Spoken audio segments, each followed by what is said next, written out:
de façon occulte, encore une fois, mais de façon claire, nette, républicaine. C'est clair, net et républicain. Le système a surtout permis à l'entreprise de bâtir depuis son siège du quartier de la Défense un colossal empire d'argent, principalement sur le dos d'un continent, l'Afrique. L'Afrique, le long des côtes du golfe de Guinée, c'est le précaré historique d'Elf. Elle représente les 2/3 de la production de la compagnie, au large du Gabon, du Cameroun, de l'Angola, du Nigeria, du Congo.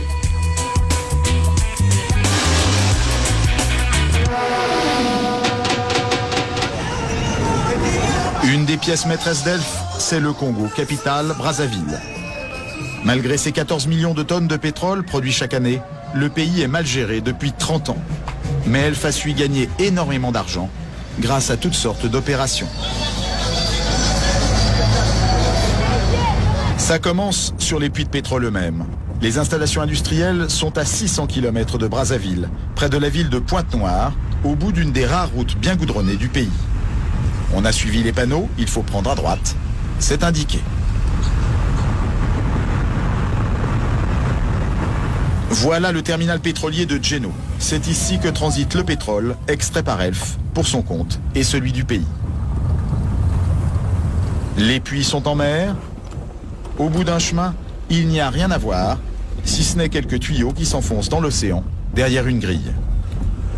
Problème, à partir de cette grille, fini le Congo, tout est contrôlé par Elf, dans le plus grand secret. C'est ce qu'affirme l'ancien président de la République, Pascal Lissouba. Selon lui, le Congo ne savait même pas combien de pétrole était extrait de son sous-sol. Nous ne savions rien de ce qui se passe et nous n'avons même pas la quantité du pétrole qui sortait de notre pays. Nous ne la connaissions pas. Vous voulez dire que les autorités congolaises ne la connaissaient pas. Ne connaissaient pas la quantité de pétrole extraite de leur sol? Par quel moyen? Pour le savoir, il aurait fallu que les Congolais puissent se rendre ici, sur cette bouée qu'on devine plus qu'on ne la voit. Loin des regards, c'est là que les pétroliers viennent charger le pétrole. Seulement voilà, les navires sont Elf, les employés sont Elf, les chiffres sont donnés par Elf, et les autorités du Congo assurent qu'elles n'ont pas les moyens d'aller vérifier. Gilbert Songuissa a dirigé pendant plusieurs années les services de contrôle pour le ministère des Pétroles. Selon lui, c'était mission impossible ou presque. Pour aller contrôler, naturellement, il faut faire appel aux moyens des compagnies pétrolières. C'est-à-dire que vous-même, est-ce que vous aviez vos propres bateaux, vos propres hélicoptères pour pouvoir aller sur les plateformes? Non, pas du tout. Vous aviez combien de bateaux? Je vous ai dit pas du tout, donc 0 bateau. Même pas une pirogue. Au large de ces plages, des quantités de pétrole importantes auraient ainsi été acheminées sans que les officiels congolais n'en soient mis au courant. Parfois même, des navires entiers. Et un pétrolier de 100 000 tonnes, cela représente près de 100 millions de francs qui échappent aux caisses du pays. On appelle ça une cargaison fantôme. Interrogé sur la question, Loïc Le Floch-Prigent ne dément pas qu'il y en ait eu. Il y a des cargaisons qui sont produites et qui n'ont jamais été officiellement. Voilà. Alors, c'est des choses qui sont arrivées, bien sûr, dans le passé, quand les dispositifs de comptage n'étaient pas aussi précis que maintenant. Là, on peut estimer qu'aujourd'hui, les dispositifs de comptage sont précis, du moins dans certains pays. Alors si je prends l'exemple quand même concret des pays africains, et notamment dans les années 70, 80, 90, est-ce que les systèmes de comptage étaient précis? Le système de comptage était imprécis. Ces manipulations, les cadres congolais du pétrole s'en doutaient, mais impossible alors pour eux de poser trop de questions à Elf. Dans sa maison de Brazzaville, nous avons rencontré Saturnin Okabé. Il a été plusieurs fois en prison pour ses idées politiques et a été écarté de la gestion du pays depuis plusieurs années. Mais dans les années 80, il a été un des grands patrons des pétroles congolais. Selon lui, il n'était pas facile de contester ouvertement l'honnêteté d'Elf et des autres compagnies pétrolières. C'était toujours dangereux de vouloir donner l'impression qu'on n'a pas confiance à tel ou tel opérateur économique. Ça, je dois aussi vous le dire. C'était dangereux. Dangereux pour la personne qui était là. Parce que c'est quand même l'affaire pétrolière, et il faut le dire, est quand même une affaire de gros sous. Pour avoir mis son nez dans cette affaire de gros sous, Il raconte avoir été tout simplement viré de son poste, un des plus importants du pays, en 1991, du jour au lendemain. C'est quelqu'un qui m'est très confiant, qui m'a dit, écoute, demain matin ne viens pas au bureau. Ah bon? Mais demain matin, je ne suis pas parti au bureau, mes portes étaient fermées, clouées. Mais selon plusieurs responsables congolais, Elf aurait fait plus que cacher des quantités de pétrole. Jusqu'au milieu des années 90, la compagnie aurait menti au pays sur la vraie valeur de ses barils de brut. Pendant longtemps, on nous a fait croire que notre brut n'était pas d'une bonne qualité. Tous les pétroles produits à travers le monde ne sont pas de la même qualité, donc de la même valeur. Pour le pétrole produit au large du Congo, comme c'est Elf qui le commercialisait sur le marché mondial, ces calculs se faisaient dans les locaux de la compagnie, à Paris. Des calculs très défavorables aux Africains, qui permettaient à Elf d'acheter le pétrole brut moins cher, après ce qu'on appelle une décote. Près des Champs-Élysées, nous avons retrouvé Mugunga Ngila, ministre des Finances congolais en exil.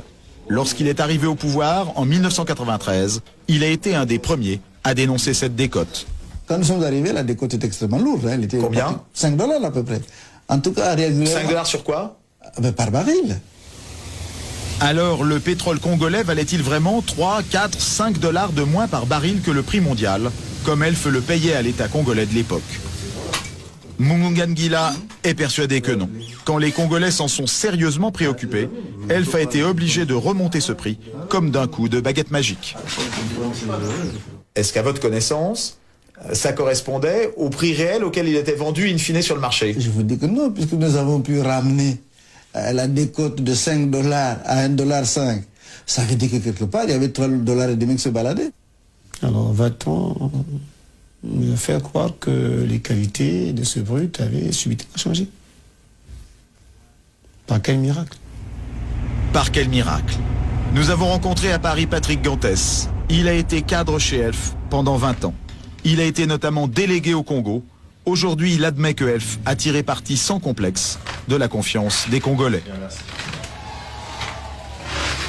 Là, on a, si vous voulez, à mon avis, utilisé ou, comment dire, un peu la naïveté, je dirais, des dirigeants des pays hôtes, des producteurs. Et ce n'est pas tout. Selon nos interlocuteurs à Brazzaville, la compagnie locale Elf Congo, dont voici les bureaux, ne payait pas ou peu d'impôts. Elf Congo affirmait gagner très peu d'argent, à la grande surprise de la plupart des responsables du pays. Il y a eu des périodes euphoriques, quand il y a une période de boom pétrolier, où je me souviens dans les années 80, entre 80 et 83, vous avez eu le baril qui était allé parfois jusqu'à 40 $. Et le dollar à cette époque coûtait 10 francs. Donc on ne peut pas dire que c'est petit l'argent dans un contexte aussi favorable. Mais en revanche, la société présentait dans son bilan un déficit. Eh oui. Eh oui. Difficile à comprendre, venant d'une filiale qui représente entre 12 et 14% de la production d'Elf dans le monde. Pourtant c'est tout simple. Les bénéfices n'étaient pas déclarés au Congo, mais en Suisse ou en France. Une idée qui remonterait au premier directeur financier de la compagnie. On va faire le gain minimum à la filiale, si vous voulez, pour en faire profiter le maximum les structures centrales. En limitant les gains de la filiale, Ouais. quelles conséquences pour le pays producteur? C'est que l'impôt est moindre, la recette fiscale est moindre.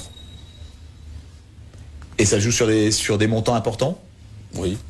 Nous nous sommes confrontés à des difficultés telles qu'à certaines périodes, on s'est retrouvé avec des recettes de 10 000 francs ou 7 000 francs par mois.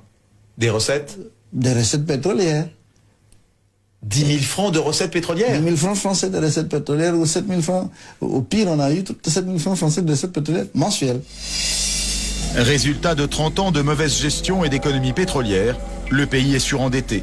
Aucun banquier ne veut lui prêter, alors c'est Elf qui va lui servir de banquier. Au Congo, par exemple, la compagnie a prêté sur 3 ans entre 92 et 95 plus de 4 milliards de francs à des taux très élevés. Entre Congo, Gabon et Cameroun, ces préfinancements auraient rapporté beaucoup d'argent à la compagnie. Est-ce qu'on peut estimer combien rapportaient ces préfinancements à la compagnie ou quelle part de ses profits ils ont pu représenter? Moi je dirais au bas mot 4-5 milliards. Une chose est sûre.